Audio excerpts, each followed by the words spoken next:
Assalamualaikum warahmatullahi wabarakatuh, teman-teman sekalian. Ya, hari ini saya ingin berbagi cerita kepada teman-teman sekalian tentang semangat untuk belajar membaca Al-Quran.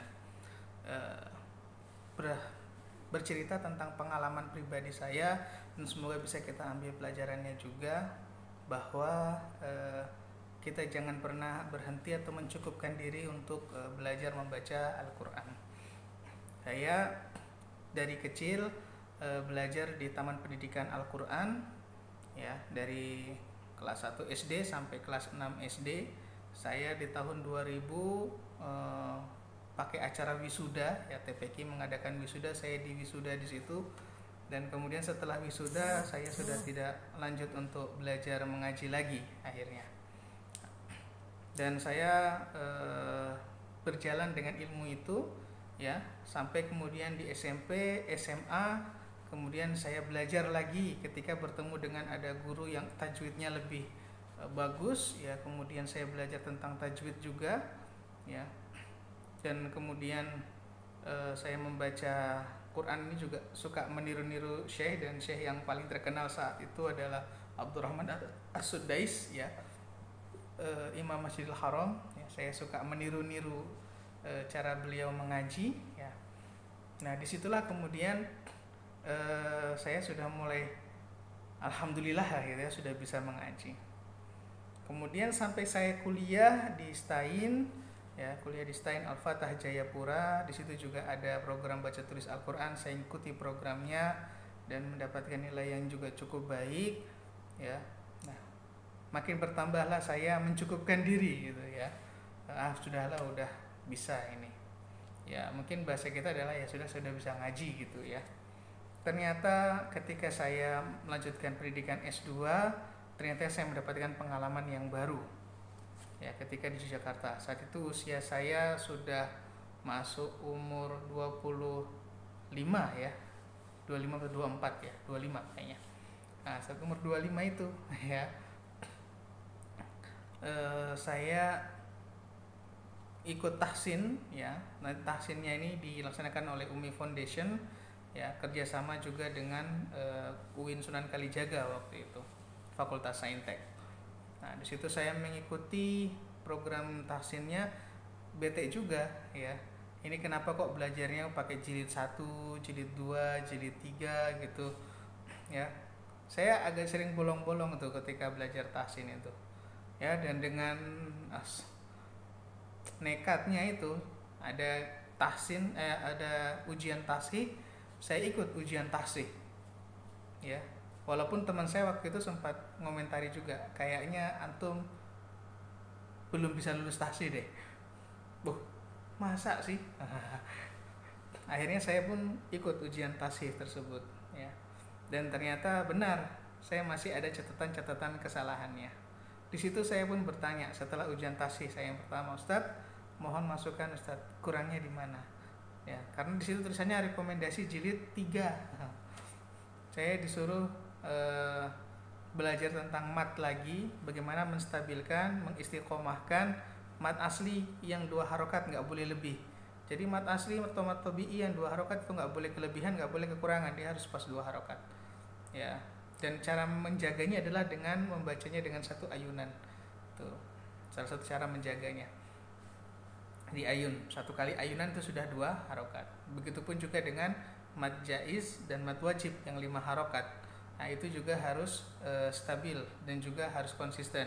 Jadi ketika mad jaiznya dibaca 5 harokat, ya, maka semua mad jaiznya 5 harokat. Jangan kadang 5, kadang 2, kadang 5, kadang 2, ya.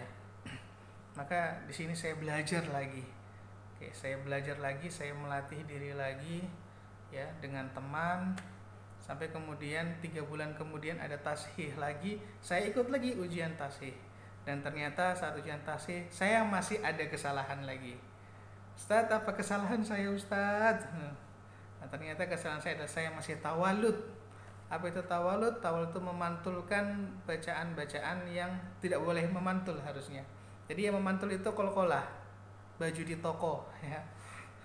Nah, selain itu tidak boleh mantul. Kadang-kadang alnya saya mantul, ya. Alhamdulillahi rabbil alamin. jelas salah, itu alnya mantul, tidak boleh. Al itu harus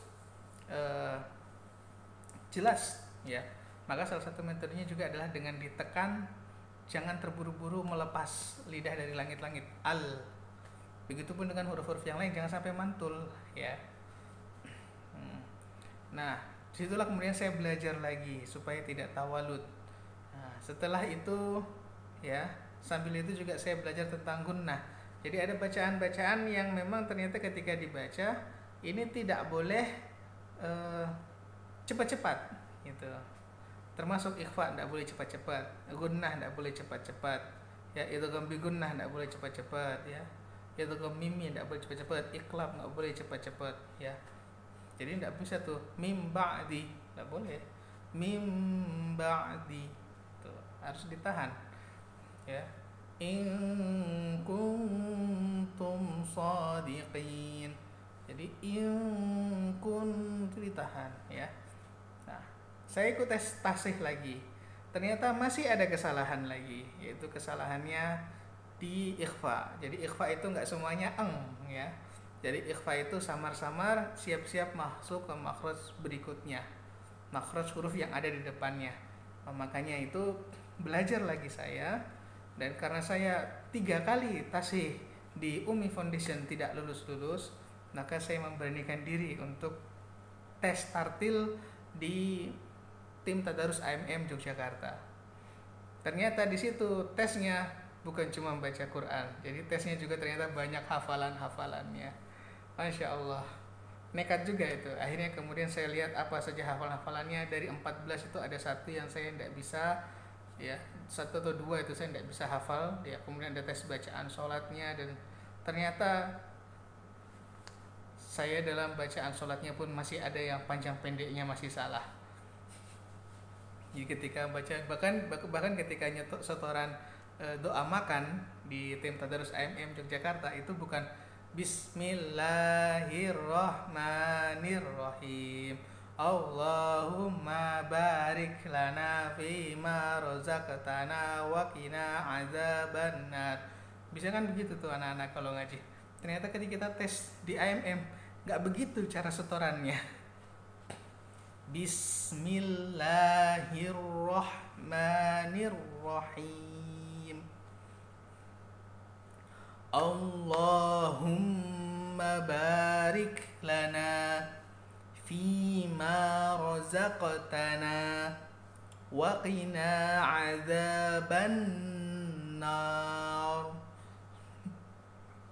Itu semua doa-doanya harus tahqiq begitu, ya. Ya. Pelan-pelan bacaannya ini, ya Allah. Ternyata kita waktu menghafal doa-doa sehari-hari itu kadang-kadang terobos-terobos aja gitu. Ternyata pada saat ujian, Masya Allah. Dan saya pun akhirnya diluluskan oleh tim Tadarus AMM Yogyakarta dengan nilai 63 atau 65, saya lupa itu. Dapat nilai C. Nah, rekomendasinya untuk mengulang syahadah 1 lagi. Jadi saya harus mengulang lagi kalau mau naik ke level syahadah 2. Jadi saya pulang bawa oleh-oleh sertifikat AMM nilainya C gitu. Nah, saya harus belajar ternyata. Jadi ketika saya mencukupkan bahwa saya udah bisa ngaji nih, saya udah pinter ngaji ini, ya. Ternyata ketika bertemu dengan orang yang paham ilmunya, yang bacaan Qur'annya lebih baik, guru-guru kita, ternyata kita masih harus banyak belajar, ya. Status saya saat ini adalah dosen, ya, di IAIN, ya. Dan waktu saya kuliah itu saya statusnya adalah sebagai pembibitan calon dosen, ya, status dosen, ya. Ternyata memang masih harus belajar untuk memperbagus bacaan Al-Quran. Maka saya pun nggak minder, saya pun belajar pada siapapun yang ilmunya tentunya lebih baik dan bisa membimbing saya. Alhamdulillah, ketika kembali dari Yogyakarta, saya kembali Jayapura, maka saya belajar kembali memperbaiki bacaan Al-Quran saya di Rumah Quran Papua. Nah, di Rumah Quran Papua, ya, bersama Ustadz Suherman, ya, saya pun belajar untuk memperbaiki bacaan. Saya mulai mengenal dengan ada yang namanya bacaan gharib, ya. memperbaiki tajwidnya, dan alhamdulillah di tahun 2020 ya, saya bersama istri saya lulus tashih dan kemudian sertifikasi guru Al-Quran metode Ummi. Nah, ternyata bahkan ketika sudah tashih dan sudah lulus sertifikasi itu pun ternyata masih ada pembinaan selanjutnya, yang itu kemudian kami ikuti ya sebagai guru-guru rumah Quran. Kami juga masih mengikuti program pendalaman tilawah dan ini masih terus dilakukan, yaitu belajar di mana? Belajar mengimplementasikan makharijul huruf dan sifatul huruf sesuai dengan hak-hak hurufnya. Ternyata kami masih belajar lagi, artinya saya pun masih belajar dan belum selesai belajar. Dan yang menarik di Ummi Foundation ini ya, sertifikat kami hanya berlaku selama 2 tahun. Artinya setelah 2 tahun maka kami harus tashih ulang lagi untuk menjaga bacaan. Maka memperbanyak membaca Al-Quran, kemudian mengajarkan Al-Quran, itu menjaga dari kualitas bacaan Quran kita. Kalau ada yang bertanya mengapa sih kita harus baca Quran, kok harus ribet seperti itu? Ini bukan ribet ya, ini bukan tentang susah atau enggak susah atau mudah, bukan. Ini sebenarnya adalah tentang kita cinta nggak sih sama Al-Quran. Quran ini dibawa oleh Rasulullah ya, kemudian diajarkan kepada para sahabat ya dengan lisan Arabiyah, lisannya Rasulullah, lisannya para sahabat. Maka kita pun ketika melafadzkan Al-Quran ini, maka kita mengikuti bagaimana cara Rasulullah juga melafadzkannya ya. Apakah orang Arab itu sudah pasti bacaan Qurannya bagus? Ternyata tidak juga ya, karena Arab itu pun sendiri banyak dialeknya, banyak logatnya, dan dialek-dialeknya ini banyak yang kemudian jauh sekali dengan bagaimana dialeknya Rasulullah Shallallahu Alaihi Wasallam. Maka mereka pun ya, orang-orang Arab itu ketika membaca Quran pun juga tetap sekarang belajar ilmu tajwid sama dengan kita, siapapun itu ya. Jadi aduh susah nih belajar Quran, gue bukan orang Arab gitu kan, kadang-kadang bahasanya begitu. Tidak, semua insya Allah bisa. Bahkan banyak ya tokoh-tokoh ulama dari dunia itu kemudian mengatakan bahwa lisan yang terbaik dalam belajar Al-Quran ini adalah lisannya orang Indonesia. Jadi teman-teman sekalian, kaum muslimin muslimat di Indonesia, yuk semangat untuk belajar membaca Al-Quran. Jangan mencukupkan diri, saya sudah bisa ngaji kok, ngapain sih ini? Enggak, belum selesai belajarnya. Saya pun belum selesai belajarnya. Teman-teman pun juga, yuk mari kita bersemangat ya. Kalaupun nanti ternyata sampai diambil akhir hayat hidup kita lisan kita belum mahir membaca Quran, setidaknya ada catatan amal kita, yaitu kita dalam proses belajar membaca Al-Quran. Nah, jikalau kita berhenti, maka berhenti pula malaikat mencatat amalan-amalan kita.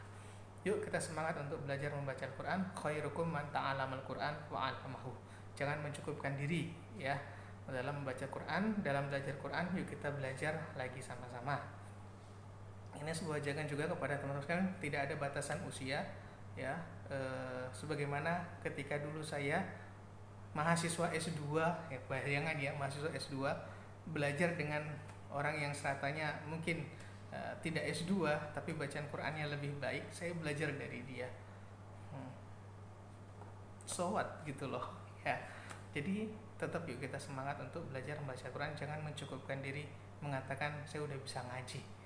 Nggak, yuk kita sama-sama belajar memperbagus bacaan Al-Quran kita. Itu saja cerita dari saya, semoga menjadi penyemangat buat kita semuanya ya. Jangan minder, jangan ragu ya. Yuk kita bagusin bacaan Quran kita. Bukan karena supaya orang mengetahui bahwa bacaan Quran kita bagus, bukan. Kita niatkan bahwa kita ingin baguskan bacaan Quran karena itu adalah perintah Allah dan karena kita ingin membuktikan cinta kita kepada Rasulullah. Assalamualaikum warahmatullahi wabarakatuh.